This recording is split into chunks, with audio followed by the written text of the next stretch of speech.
Friends, this is serious sir. इससे पहले की वीडियो में अपन ने फास्फोरस उसके एलोट्रॉप्स की बात करी थी, ठीक है, और फास्फोरस को आइसोलेट कैसे करना है। इस वीडियो में मैं फास्फोरस के कंपाउंड्स की बात करूंगा। So let's start.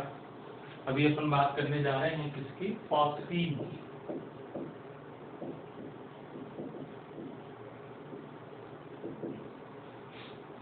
फॉस्फीन फॉर्मूले की अगर मैं बात करूं तो इसका फॉर्मूला है PH3। PH3 के स्ट्रक्चर की बात हम लोग पहले वीडियो में कर चुके हैं। एक बार फिर बता देता हूं कि PH3 में H-PH bond angle about 90 degree होता है, 92 डिग्री के आसपास ये बॉन्ड एंगल होता है। फास्फोरस हाइड्रोजन में इलेक्ट्रोनेगेटिविटी का डिफरेंस कम होता है, इसलिए यहाँ पे बहुत ज़्यादा हाइब्रिडाइजेशन की बात नहीं करी जाती। तो अगर मैं फास्फोरस के p ऑर्बिटल्स को यूज़ करूँ तो वो तो 90 डिग्री पे होते हैं, Px, Py, Pz। तो ये बॉन्ड एंगल ऑलमोस्ट इसमें 90 डिग्री के आसपास आता है, ठीक है। तो स्ट्रक्चर अगर अमोनिया से कंपेयर करें तो अमोनिया में अपन ने पिरामिडल स्ट्रक्चर पढ़ा था, इसमें भी बॉन्ड एंगल एग्जैक्ट 90 नहीं है, तो सम सॉर्ट ऑफ पिरामिडल अपन बोल सकते हैं। पर बेटर ये है कि अपन याद रखें कि नाइट्रोजन फैमिली में या किसी फैमिली में डाउन दी ग्रुप जाते हैं तो बॉन्ड एंगल डिक्रीज होता है। इस पॉइंट्स अपन भी ACPR में डिस्कस कर चुके हैं, ठीक है। तो अपन बात करते हैं फॉस्फीन की। फॉस्फीन वैसे देखा जाए तो एक पॉइंट ध्यान रखना, it is a poisonous gas. Be careful about phosphine, poisonous होती है फॉस्फीन। अगर मैं इसके प्रिपरेशन की बात करूं तो प्रिपरेशन मैं कैसे कर सकता हूं फॉस्फीन की? एक दो पॉइंट तो अपन पहले ही पढ़ चुके हैं, याद करो। मैंने आज मॉर्निंग के वीडियो में भी आपको एक क्वेश्चन दिए थे, दोनों ही फॉस्फीन के क्वेश्चन थे। तो फर्स्ट पॉइंट कैसे प्रिपेयर कर सकता हूं? Bye hydrolysis. हाइड्रोलिसिस वाली रिएक्शन याद रखा करो। ऑफ फॉस्फाइड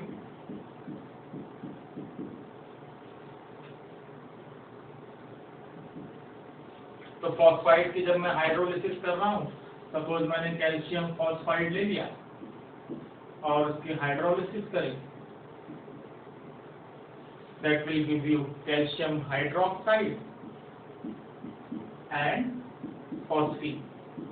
वही पॉइंट, कैल्शियम पे +2 है, फास्फोरस पे -3, प्लस पे OH ले आओ, माइनस पे H, तो फास्फोरस पे 3 H ऐड हो सकते हैं, फॉस्फीन बन गया।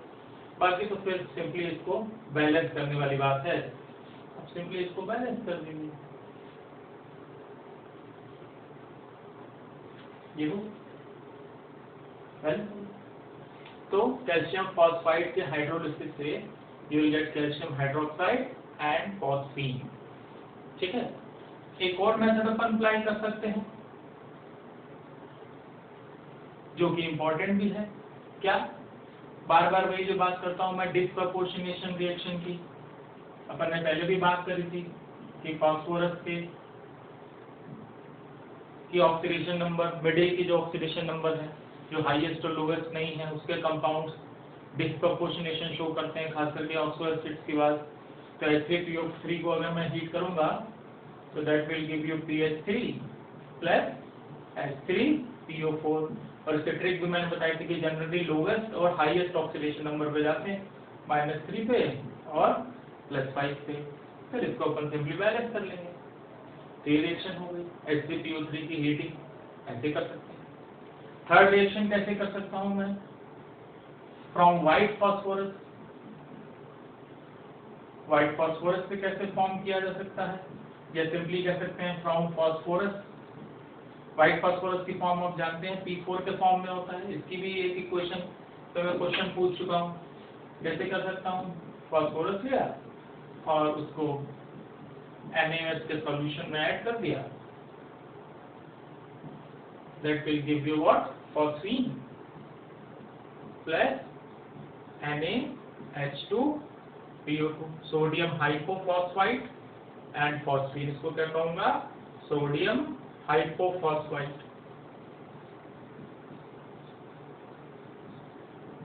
इसमें फॉस्फोरस का ऑक्सीडेशन नंबर +1 दिख रहा है, इसमें -3, यहाँ पे 0 है, तो तो ये रिएक्शन कैसी हो गई बताओ, किसकी हो गई, डिस्प्रोपोर्शनेशन की। इसको मैंने सुबह प्रोडक्ट, इसके क्वेश्चंस में प्रोडक्ट भी पूछे थे और इसको बैलेंस करने की बात भी करी थी, तो वो तो तुम इजीली कर सकते हो। यहाँ P4 है ऑलरेडी, एक P हो गया है, 3 इधर कर दो, 3 ये कर दो, तो देखो रिएक्शन कुछ बैलेंस ही दिखे अगर, तो अपने कितने हो गए, 6 हाइड्रोजन हो गए और यहाँ पे 3 और 2 5 हो रहे हैं। क्या करें बताओ इसको, सोचिए। आपने बैलेंस करके मुझे रिएक्शन भी भेजी है पहले, ये वाली डिस्प्रोपोर्शनेशन की रिएक्शन है। डिस्प्रोपोर्शनेशन रिएक्शन में क्या करते थे अपन, P4 से किसमें गया, यहाँ पे 3 -3, कितने का चेंज आया, 3 पे, तो मैंने इधर लिख दिया। यहाँ से क्या चेंज आया, यहाँ से यहाँ तक 1, तो इसके आगे 1 लिखा हुआ है, तो ये हो गया अपना 3 और 1 P, मीन्स ये बन गया P4, ठीक है। अब बाकी फिर इस रिएक्शन को सिंपल मेथड से अपन क्या कर लेंगे, बैलेंस कर लेंगे। देखिए ध्यान से, बैलेंस है कि नहीं, क्या आपको बैलेंस दिख रही है रिएक्शन, बोलिए। यहाँ पे क्या कर दूं, बस हो गए। बहुत से स्टूडेंट्स ने इसको बैलेंस करने में प्रॉब्लम क्रिएट करी है, मतलब कहीं कहीं पे उनको प्रॉब्लम आई है, तो मैं उसके लिए बता दे रहा हूँ कि जनरली यहाँ से 3 का चेंज आया, वो मैंने इधर लिख दिया, यहाँ से 1 का चेंज आया, वो मैंने इधर लिख दिया, फिर इसको बैलेंस कर दिया सिंपल मेथड से। अब देख लो एक बार अच्छे से, इट इज बैलेंस्ड और नॉट। ध्यान से देखो जल्दी से, विद इन फ्यू सेकंड्स।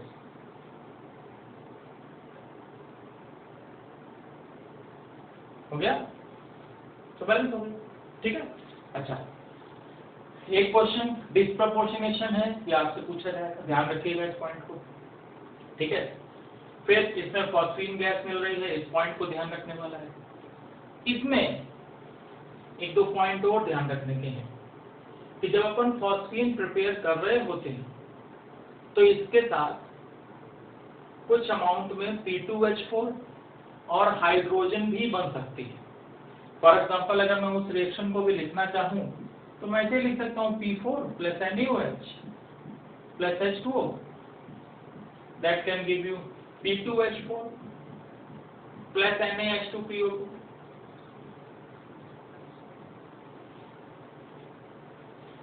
इसके अलावा मैं ऐसे भी लिख सकता हूं P4 + NaOH + H2O, that will give you hydrogen and NaH2PO2। इस तरीके से, बाकी तो फिर इनको सिर्फ बैलेंस करना। सो क्या प्रॉब्लम आ सकती है कि जब फॉस्फीन को प्रिपेयर कर रहे हो तो उसमें लिटिल बिट अमाउंट P2H4 का या हाइड्रोजन ये भी फॉर्म हो सकती है। इससे एक प्रॉब्लम आ सकती है, क्या कि फॉस्फीन, प्योर फॉस्फीन इन्फ्लेमेबल नहीं होती, पर P2H4 इज इन्फ्लेमेबल। तो ये पॉइंट पूछा जाता है कि फॉस्फीन क्या इन्फ्लेमेबल है, तो अगर प्योर लिखा है तो अपन नहीं करेंगे, बट फॉस्फीन की प्रिपरेशन में इनकी इम्प्योरिटी आ जाती है तो वहां पे आपको कहना पड़ेगा कि इन्फ्लेमेबल होती है। इम्प्योर अगर पूछा जाए तो, प्योर नहीं, ध्यान रखना इस पॉइंट को। देखो इसको मैं ऐसे शो कर रहा हूँ कि सपोज मैंने एक राउंड बॉटम फ्लास्क लिया, उससे मैंने क्या ऐड कर दिया, NaOH। NaOH का एक्वा सॉल्यूशन थोड़ा कॉन्सेंट्रेटेड ही रखते हैं, और इसके अंदर मैंने फास्फोरस ऐड कर दिया P4। अब मैंने क्या किया, इसको हीट कर दिया, हीटिंग कर दी। अब इसमें से गैस इवॉल्व होगी, और आप जानते हैं मैंने कहा था कि इसको अपन क्या करते हैं, वाटर में डिप करके रखते हैं, क्योंकि एयर में आने पर ये फायर कैच कर लेता है।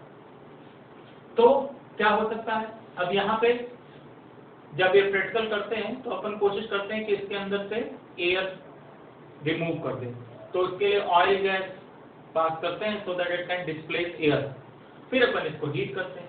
अब यहाँ से phosphine with some impurity of this and this generate होगी and this will come to this. अब क्या हो सकता है, जैसे ही इसमें ये बबल्स एयर के कांटेक्ट में आएंगे, दे कैच फायर, और फायर कैच करके वो एक रिंग के फॉर्म में स्मोक बन जाए, एक स्मोक रिंग बनने लगती है, जस्ट लाइक दिस। इनको वॉर्टेक्स रिंग भी कहते हैं। Means as these bubbles come into the contact of air, they catch fire and they form rings of smoke. This is known as vortex ring. तो vortex ring पे question पूछा जा सकता है। तो ये ध्यान रखना कि यहाँ पे इन्फ्लेमेबल है क्या, दैट इज P2H4। तो अगर मैं P2H4 की बर्निंग करूं, P2H4 इसको ऑक्सीजन से बर्न करके आप क्या फॉर्म कर सकते हैं, HPO3 मेटाफॉस्फोरिक एसिड की फॉर्म एंड H2। अब तुम कहोगे कि P2H4 कर रहे हैं, बर्निंग कर रहे हैं, तो यहाँ फास्फोरस का ऑक्साइड बनना चाहिए था, तो बना सकते हैं ना। फास्फोरस का ऑक्साइड अपन P2O5 या P4O10 बना सकते हैं। फिर उसकी एक्वस फॉर्म क्या बन जाएगी, H3PO3। H3PO3 को हीट करोगे तो मेटाफॉस्फोरिक एसिड। तो ये जनरली ओवरऑल लिख दिया गया है, इसको बैलेंस कर लेंगे तो यहाँ पे ये फॉर्म हो जाएगा। तो जो इन्फ्लेमेबल पार्ट है दैट इज दिस। इस पॉइंट को थोड़ा सा याद रखना है। इसी पॉइंट पे क्वेश्चन आते हैं। फॉर एग्जांपल मेडिकल में, नीट में क्वेश्चन आ चुके हैं इसके। इस इक्वेशन में जेई में क्वेश्चन आते हैं, तो इन सब पॉइंट्स को ध्यान रखना। अब क्वेश्चन क्या आता है कि ओल्ड टाइम में होम्स सिग्नल का यूज किया जाता था। क्या कहते हैं उसको, होम्स सिग्नल। एल साइलेंट है,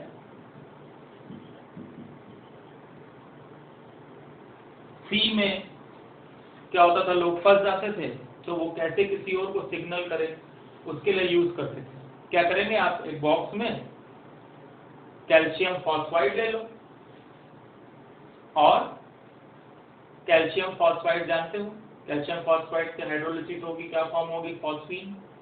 और अगर इम्प्योरिटी आ गई P2H4 की तो वो फ्लेम कैच कर लेगा, fire.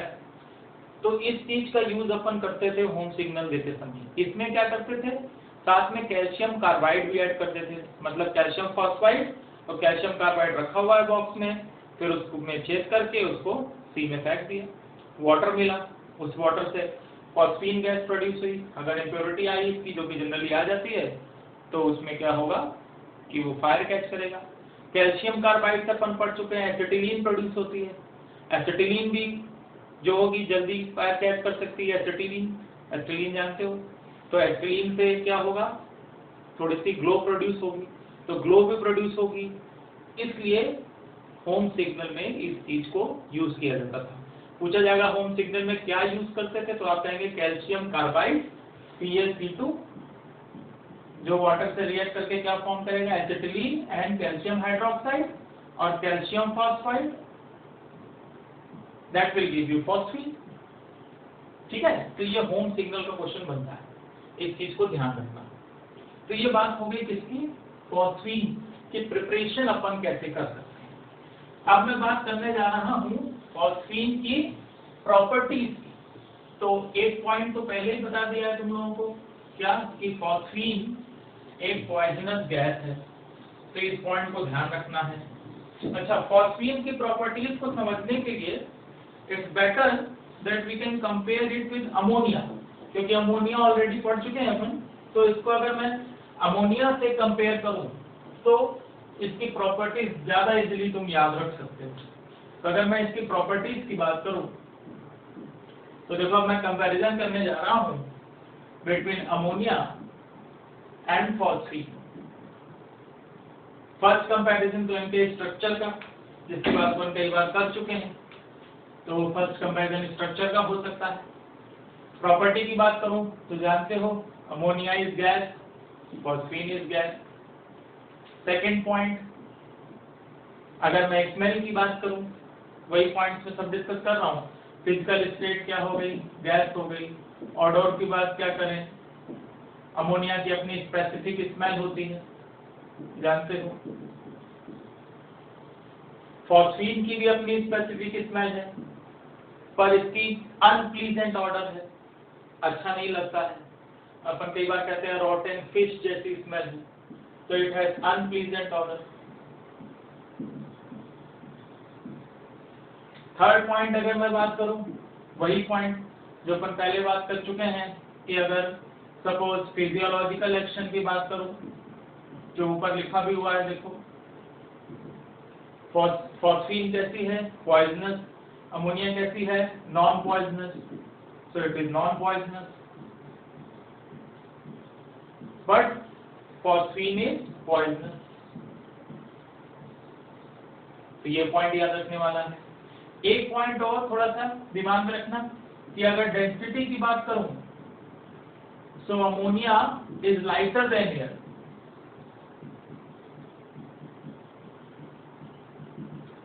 But it is heavier than air. ये पॉइंट ध्यान रखना, ये लाइटर है, ये हैवियर है, ये सब पॉइंट आपको ध्यान रखने हैं, ठीक है। मतलब ये एक इंपॉर्टेंट पॉइंट बन सकता है आगे चल, ठीक। फिर इसके बाद में क्या पॉइंट बोल सकता हूं, अगर सपोज मैं एयर से ऑक्सीडेशन की बात करूं, तो अब आप जानते हैं अमोनिया तो ऑक्सीडेशन ऑक्सीजन से, अपन ने इसको प्लेटिनम गॉस पे हीट किया था, या क्लोरो वाली रिएक्शन पहले भी पढ़ चुके हैं, NH3 plus O2 that gives you NO, इसकी स्ट्रॉन्ग हीटिंग करनी पड़ती है, प्लस H2। यहाँ पे फॉस्फीन के लिए वो पॉइंट लिख सकते हो, phosphine plus O2 that will give you P2O5 plus H2, या इसको P4O10 लिख सकते हैं आप। इस तरीके से रिएक्शन लिखी जा सकती है। तो ये कुछ पॉइंट्स इसके हैं जो तुम अच्छे से याद रख सकते हो अमोनिया से कंपैरिजन करने में। एक पॉइंट और जो कि इंपॉर्टेंट पॉइंट बन सकता है, ठीक है, जिसको मैं कह सकता हूं कि तुम इजीली अमोनिया और फॉस्फीन में डिस्टिंग्विश कर सकते हो, वो एक पर्टिकुलर रिएक्शन है जिसको अगर आप याद रखें, देखो मैंने ब्लू से लिखना शुरू कर दिया, क्यों, याद करो अपन ने क्या पढ़ा था कि अमोनिया, अगर मैं एक्वस सॉल्यूशन अमोनिया का लूं और उसमें कॉपर सल्फेट में ऐड करूं कॉपर सल्फेट के सॉल्यूशन में, तो एक कॉम्प्लेक्स बनता था, it forms soluble complex. Soluble complex कौन सा था, टेट्रामीन कॉपर 2 सल्फेट, याद रखिए।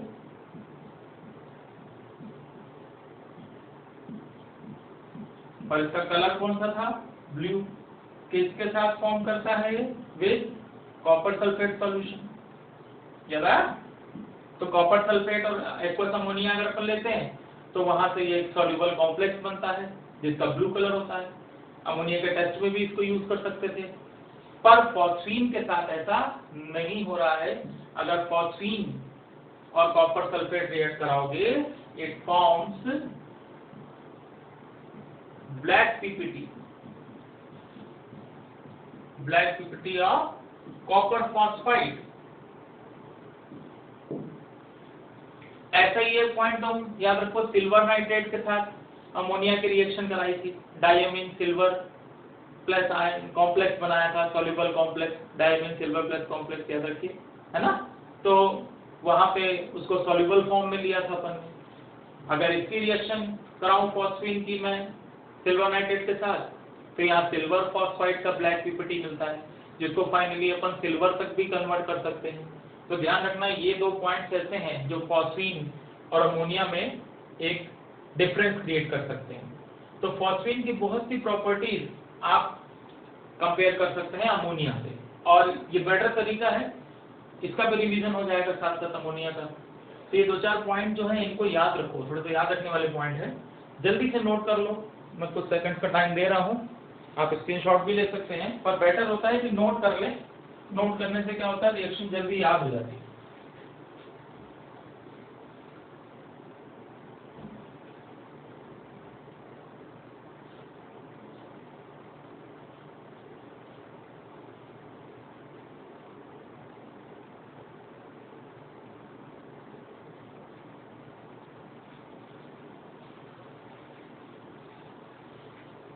ठीक है, तो ये सारे डिफरेंसेस हो गए, अच्छे से याद रख लेना। ये भी गैस है, स्पेसिफिक स्मेल है, अनप्लीजेंट ऑर्डर है, नॉन पॉइजनस है, lighter than air, heavier than air, it is heavier than air, तो ये एयर से हैवी होती है, ये पॉइंट ध्यान रखना है आपको। ये वाला पॉइंट आप लिख सकते हैं, ये NO फॉर्म करता है नाइट्रोजन ऑक्सीजन से, यहाँ पे क्या है P2O5 का फॉर्मेशन हो रहा है, ये बहुत इंपॉर्टेंट पॉइंट है। ये सारे पॉइंट्स अच्छे याद कर लो। ये बात हो गई किसकी, फॉस्फीन, ठीक है। तो ये कुछ पॉइंट्स याद रखना। क्या क्या याद रखना है अपने को फॉस्फीन के बारे में, डिस्प्रेस, वो मैंने वॉर्टेक्स रिंग की अभी बात करी थी, वो थोड़ा सा याद रखने वाला पॉइंट है।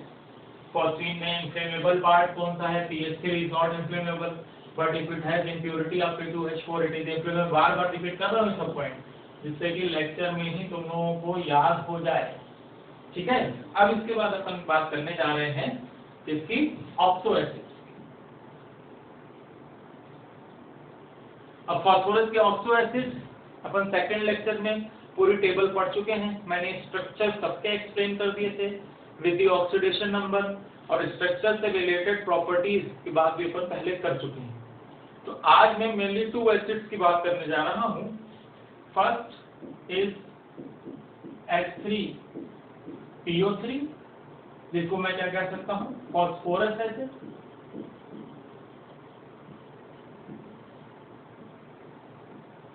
ठीक है, H3PO3 में ऑक्सीडेशन नंबर अपने को दिख ही रहा है साफ साफ, क्या है, +3 है।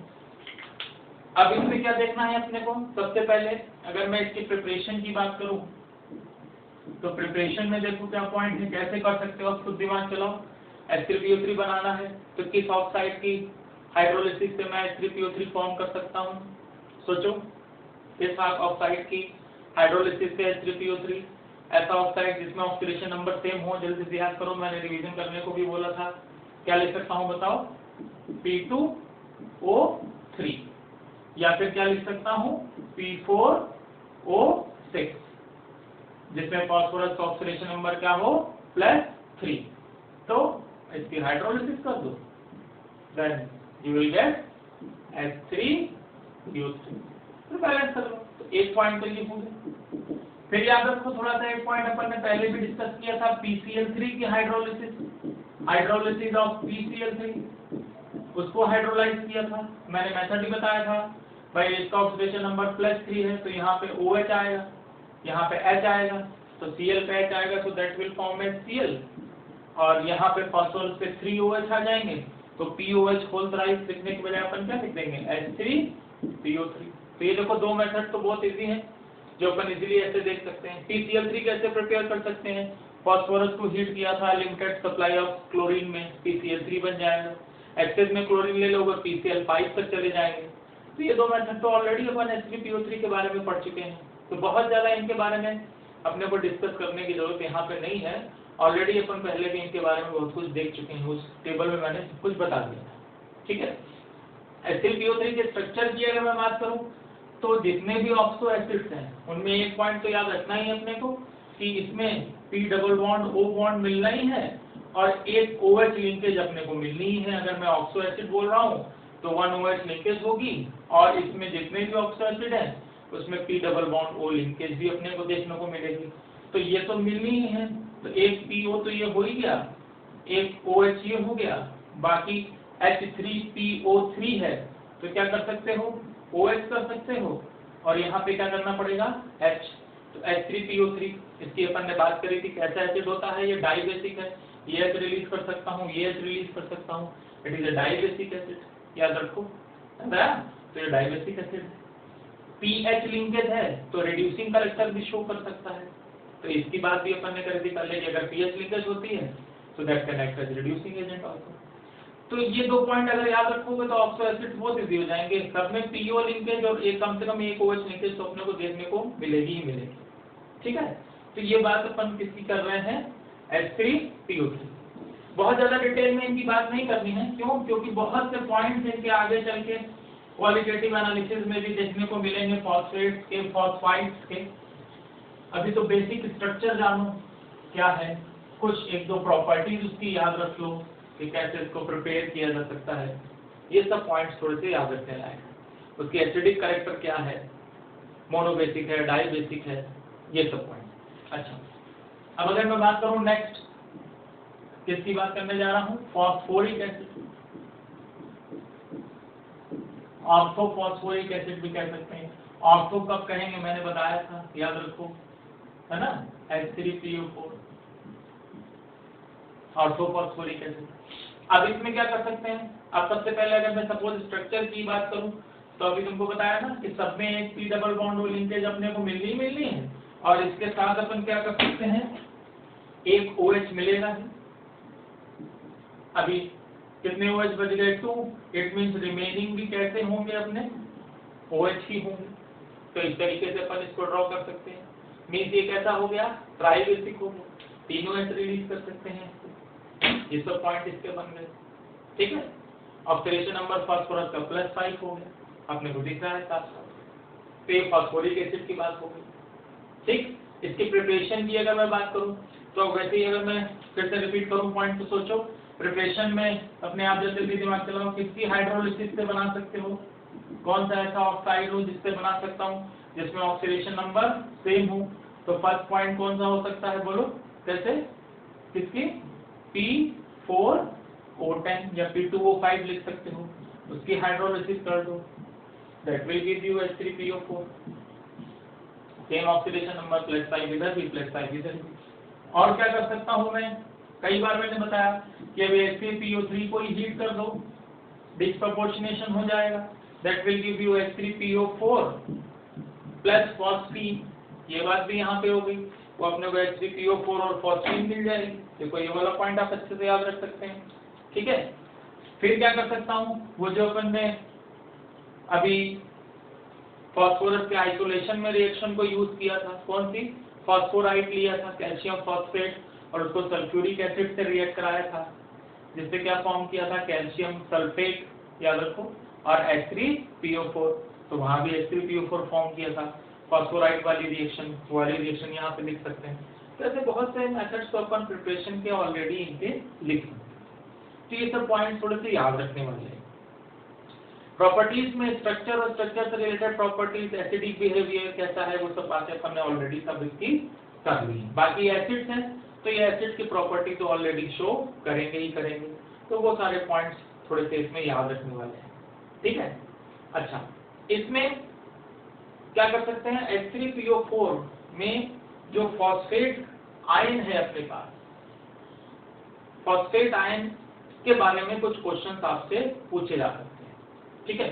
तो फॉस्फेट आयन कैसा हो गया, ये बन गया भाई फॉस्फेट आयन। अब अगर मैं पूछूं कि तुम कैसे फॉस्फेट आयन का टेस्ट कर सकते हो, तो फॉस्फेट आयन के टेस्ट के बारे में क्वेश्चन आपसे पूछा जा सकता है, तो वो आप अच्छे से उसको याद कर लेंगे।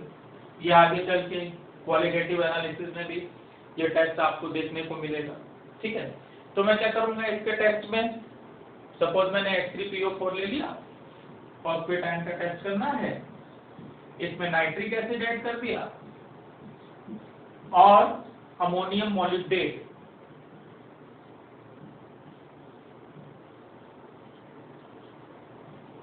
इसके साथ इसकी रिएक्शन अपन कराएंगे, means phosphoric acid, nitric acid and ammonium मॉलिब्डेट।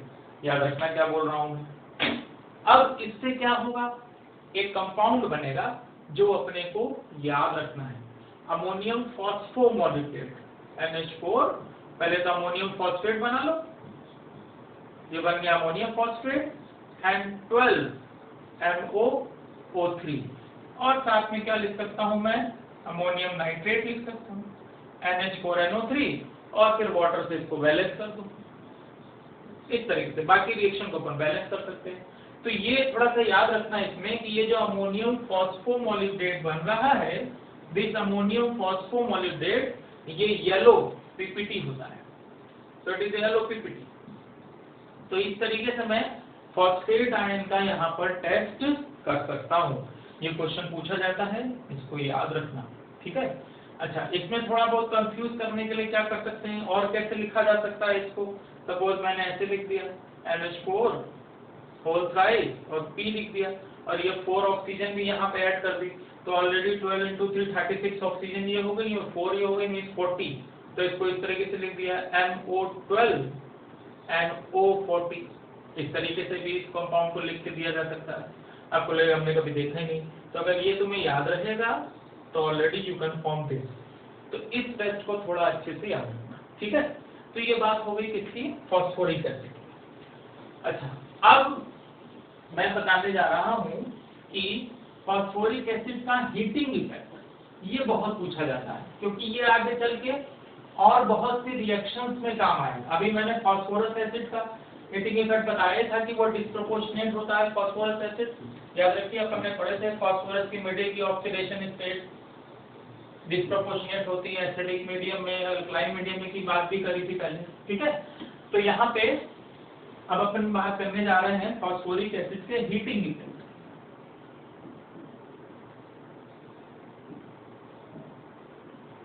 अब देखना, इसमें कुछ ट्रिक्स भी यूज करेंगे, इसको अच्छे से याद रखना, ठीक है। सपोज मैंने लिया H3PO4 और उसको हीट किया। अब हीट में किस टेम्परेचर पे कर रहा हूं, जेंटल हीटिंग करी 200 to 250 डिग्री तक अगर मैं हीट कर रहा हूं इसको हीट कर रहा हूं, तो आप क्या करिए, इसमें से वाटर रिमूव करना है, और वाटर रिमूव करोगे अगर सिंगल मॉलिक्यूल में से तो HPO3 बनेगा, पर HPO3 बनाने के लिए थोड़ी स्ट्रॉन्ग हीटिंग की जरूरत है। अभी क्या करो, पायरो फॉस्फोरिक एसिड कैसे बनाओगे याद करो, पायरो वर्ड मैंने बताया था, पायरो जब बनाना है तो 2 मॉलिक्यूल्स लेके उसमें से वाटर निकाल दो। तो अगर मैं इसके 2 मॉलिक्यूल्स लिखूं सपोज, तो 2 मॉलिक्यूल्स अगर मैंने कर दिए तो फॉर्मूला सपोज जैसे मैं होल ट्वाइस लिखूं तो उसका फॉर्मूला याद रखो क्या बन जाएगा, H6P2O8, और H6P2O8 में से अगर मैं वाटर रिमूव कर दूं तो H6 में से H2 जाके क्या बच जाएगा, H4P2O7, और ये मेरा क्या बन गया, pyro phosphoric acid. Pyro phosphoric acid, ये बात पहले भी कर चुके हैं, याद रखिएगा। अगर मैं इसकी स्ट्रॉन्ग हीटिंग कर रहा हूं H3PO4 की, सपोज मैंने इसको अबाउट 600 डिग्री तक हीट कर दिया, स्ट्रॉन्ग हीटिंग करी, तो अब इसके सिंगल मॉलिक्यूल में से वाटर रिमूव करके अब HPO3 एंड H2O बना सकते हैं।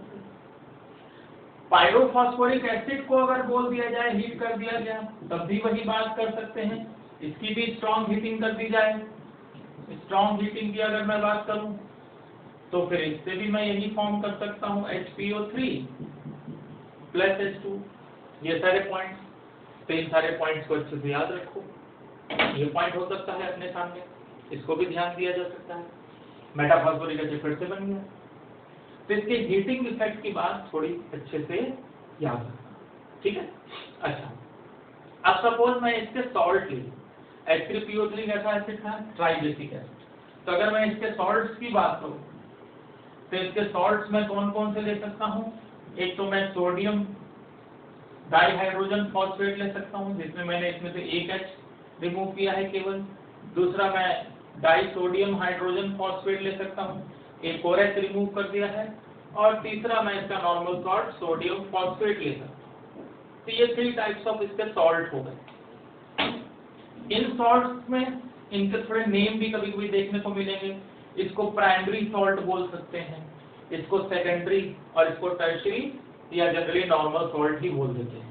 मैं सोडियम डाइहाइड्रोजन फॉस्फेट को प्राइमरी फॉस्फेट, इसको सेकेंडरी फॉस्फेट, इसको टर्शियरी, इस तरीके से भी नेमिंग इसकी होती है।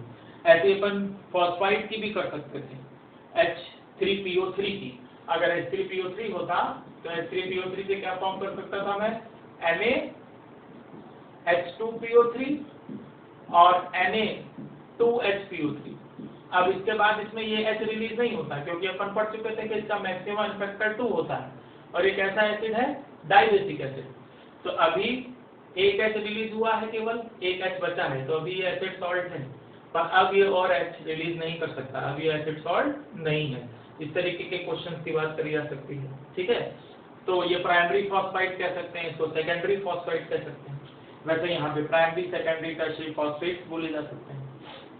ये थोड़ा सा याद रखने वाला पॉइंट है। अब अगर सपोज जैसे मैंने फॉस्फोरिक एसिड को हीट किया है, वैसे ही अगर मैं इसके प्राइमरी फॉस्फेट को हीट करूं, सपोज मैंने कह दिया NaH2PO4 की हीटिंग कर दी, तो मैं यहाँ थोड़ी सी ट्रिक बता रहा हूँ। देखो, इस पे अभी एक H2 है ना, NaH2PO4, और ध्यान रखो ये ट्राई बेसिक है, मतलब अभी इसमें 2 OH बचे होंगे, क्योंकि इसमें तो ऑल 3 OH थे, P double bond O, OH, OH and OH। अभी भी 2 OH बचे होंगे, अभी भी ऑक्सो एसिड की फॉर्म है ये, तो उसमें से मैं वाटर रिमूव कर सकता हूँ, तो यहाँ से वाटर रिमूव कर दो तो क्या बन जाएगा, NaPO3 प्लस H2 मीन्स वही बन गया एक तरीके से, ये मेटाफॉस्फोरिक एसिड था HPO3 और ये बन गया सोडियम मेटाफॉस्फेट। 1 से 8 पर आते हैं, ये बात अपन कर चुके हैं, ऑक्सीडेशन नंबर वही रहता है। ऑक्सीडेशन नंबर देखोगे यहाँ भी +5 है, यहाँ भी +5 है, इसका जो फॉस्फेट है वहाँ भी +5 है, ये सारे केसेस हो गए। तो अगर मैं सोडियम डाइहाइड्रोजन फॉस्फेट को हीट कर रहा हूँ तो फिर सोडियम मेटाफॉस्फेट और वाटर, इस तरीके से, ठीक है। अब देखो सपोज अगर मैंने यहाँ पे डाइसोडियम हाइड्रोजन फॉस्फेट ले लिया, सेकेंडरी की बात करी मैंने, तो अब यहाँ पे H2 तो है नहीं, तो मैं H2 रिमूव भी नहीं कर सकता हूँ, कैसे वाटर रिमूव करूँ, तो उसकी मैं ट्रिक बता देता हूँ। क्या कर सकते हो, यहाँ 2 ले लो, ठीक है, और फिर वाटर रिमूव करो। अब अगर मैंने 2 ले लिया तो क्या बन जाएगा यहाँ Na4, तो पहले तो वाटर रिमूव कर दिया आपने, और ये क्या फॉर्म हो गया Na4, और ये क्या बन गया H2, तो H2 में से H2O निकल गया, तो ये Na4P2O7 बचा। देखो किसकी फॉर्म बन गई, अभी ये बनाया था अपन ने H4P2O7 पायरोफॉस्फोरिक एसिड, तो ये सोडियम पायरोफॉस्फेट बन गया। 1 से 8 इस तरीके से लिख सकते हैं, ठीक है। तो ध्यान रखना ये सारे पॉइंट्स, इस तरीके से ये पॉइंट्स लिखे जा सकते हैं। ऐसे ही अब देखो मैं इसकी एक ट्रिक और बताने जा रहा हूँ कि सपोज मैंने अगर यहाँ पे मैंने NaH2PO4 लिया है, सपोज एक H रिमूव करके मैं अमोनियम आयन ले आऊं, तो मैं सोडियम अमोनियम हाइड्रोजन फॉस्फेट ले लूं, इसको हीट कर दूं। तो याद रखो पहले मैं हीटिंग में बता चुका हूं कि अमोनियम सॉल्ट्स को जब भी हीट करते हो तो अमोनियम सॉल्ट्स के लिए मैंने ट्रिक बताई थी कि सबसे पहले तो अमोनिया फॉर्म कर देना और H+ बना देना। तो इसमें से इस अमोनियम को हीट करके तुमने अमोनिया और H+ बना दिया, वो H+ यहाँ ऐड कर दो तो फिर से बन गया NaH2PO4, ये वाला पॉइंट, और NaH2PO4 को हीट करने से NaPO3 और वाटर, मतलब इसका नेट प्रोडक्ट में क्या लिख सकता हूँ, क्या लिख सकता हूँ, अमोनिया प्लस NaPO3, ये बन गया, प्लस H2। इस तरीके से मैं ये वाली रिएक्शन लिख सकता हूँ, ठीक है। इधर दिख रहा है आप लोगों को, हाँ इधर, ठीक है। तो इस तरीके से मैं लिख सकता हूँ उसको। देखो ट्रिक बता दी ना मैंने, याद रखना इस ट्रिक को, सोडियम अमोनियम हाइड्रोजन फॉस्फेट इस तरीके से लिखा जा सकता है, ये बन गया। अच्छा अब सोचो अगर मैं क्या करूं, यहाँ पे ये H और ये H हटा दूं तो मैं क्या कर सकता हूं, सोचिए जरा, 2 प्लस के फॉर्म हटा दी, ये भी मोनोवैलेंट, ये भी मोनोवैलेंट, इसके जगह मैं मैग्नीशियम लिख सकता हूँ, मैग्नीशियम अमोनियम फॉस्फेट ले सकता हूँ, Mg NH4PO4 इस तरीके से लिख सकता हूँ। तो मैग्नीशियम अमोनियम फॉस्फेट के केस में क्या कर सकते हो, सोचो वही, अब इसमें से H2O कैसे रिमूव करोगे, यहाँ फॉर्मूले में कोई H तो बच नहीं रहा, तो इससे रिमूव करोगे तो एक ही H मिलेगा, तो वैसे इसको डबल कर लो और डबल करके इसको हीट करो, फिर उसमें से वाटर निकालो, रिमेनिंग फॉर्मूला यहाँ लिख के देखो, इसको जस्ट एज ए होमवर्क भी ट्राई करके देख सकते हो, मैंने ट्रिक बताई ना। अब यहाँ से वाटर नहीं डायरेक्ट रिमूव कर सकते, ये तो हीटिंग पे जस्ट लाइक दिस H+ देगा, तो फिर भी वाटर नहीं रिमूव कर सकते, एक ही H है, तो इसको डबल करके रिमूव करना और फिर फॉर्मूला बनाना। तो मैग्नीशियम अमोनियम फॉस्फेट का फॉर्मूला आप लिख सकते हैं। मैग्नीशियम अमोनियम फॉस्फेट ये एक तरीके से फॉस्फेट आयन के क्वांटिटेटिव एस्टिमेशन के लिए भी इसका प्रिपरेशन किया जाता है। अगर मेरे पास मैं मैग्नीशियम आयन ले लूँ, मतलब मैग्नीशियम का सॉल्ट और ammonium chloride in presence of ammonium hydroxide और फॉस्फेट आयन के टेस्ट के लिए यूज कर सकते हो। तो magnesium ion, ammonium ion means ammonium chloride और अमोनियम हाइड्रोक्साइड लिया जाता है, और फॉस्फेट आयन उससे ये फॉर्म कर सकते हैं, या इसके ओपन क्वांटिटेटिव टेस्ट के लिए यूज कर सकते हैं। ये भी एक तरीके से कोई some sort of white PPT आता है, फिर आप उसको फिल्टर करके ड्राई करके फिर उसका वे ले सकते हैं, बाद में उसका एडिशन भी कर सकते हैं। इस तरीके से रिएक्शन, ये सब आगे क्वालिटेटिव में आएगा, पर अभी फिलहाल इसके हीटिंग इफेक्ट को अच्छे से देख लो। एक बार मैं देख लो कुछ सेकंड के लिए, मैं इसको रोक दे रहा हूँ थोड़ी देर के लिए।